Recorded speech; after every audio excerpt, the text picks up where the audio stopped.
bienvenue à tous. Je vais présenter du coup mon setup avec les machines, les encres, les aiguilles et on va commencer du coup avec les machines. Donc la machine que j'utilise le plus souvent c'est l'Action de FK Irons avec une cam de 3.2 et la Sunskin de Matteo Pasqualin en 2.5. La différence c'est qu'on a une qui va être beaucoup plus douce, du coup elle va avoir un résultat un peu plus fluide et une qui tape un peu plus mais qui reste quand même assez douce. La particularité avec l'Action du coup c'est qu'on peut la dévisser. Et à l'intérieur, on aura une petite molette pour aller vers le soft ou vers le hard. Personnellement, je me dirige toujours un maximum vers le soft. Le hard, j'y touche quasiment pas. La Sunskin, je vais vraiment l'utiliser pour les petits faisceaux. Ça veut dire 11 Magnum 0.25 ou 7 Magnum 0.25, vraiment histoire d'être le plus fluide possible. L'Action, j'utilise quasiment pour tout. Paper shading, whip, remplissage, ombrage, même sur des zones un peu plus compliquées. Il y a une machine que j'ai pas présentée là, c'est rare que je l'utilise, c'est la Bishop de Vandpacker avec une cam de 4.2 où là je vais m'en servir pour les zones un peu plus délicates, un peu plus dures à ancrer, mais c'est rare que j'utilise. Sinon principalement ces deux machines là, elles font très bien le taf, j'utilise quasiment pour tout. Au niveau de mon alim, une alim basique, critical.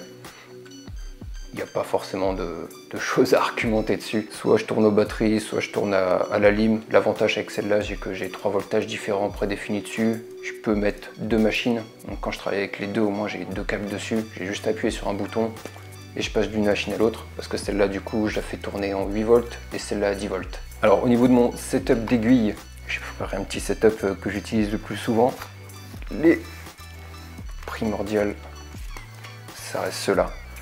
J'ai une 15 Magnum Curve en 0.30 de chez Tavinci, une 9 Magnum Curve en 0.30 aussi et une 3RL en 0.35 de chez Emala. J'utilise de la Curve parce que la marge d'erreur elle est beaucoup plus grande, la 0.30 parce que ça abîme beaucoup moins la peau que la 0.35 et pour la 3RL je suis en 0.35 parce que la 3RL ou 5RL je vais m'en servir uniquement pour le paper shading ou mon whip pour texturer, donc une aiguille un peu plus large qui tabasse un peu plus, ça m'aide à rentrer beaucoup plus facilement mes points de texture. Là j'ai une 11 Magnum en 0.25, parfois j'utilise de la 7 aussi, je prends uniquement Quadron pour de la 0.25 parce que le curve il est un peu plus prononcé chez Quadron, du coup j'ai un peu plus de précision avec, et vu que c'est un faisceau très léger pour être très fluide, je m'en sers pour tout ce qui va être les petits détails, les narines, le coin des yeux ou ce genre de choses. Et après j'ai de la RS,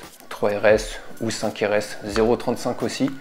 Ça va apporter aussi une texture différente. Je vais l'utiliser aussi en paper shading, aussi en whip, mais il va avoir une texture un peu plus élargie, un peu plus floutée. Ça va éviter d'avoir comme avec une RL ou avoir des points trop précis et trop nets.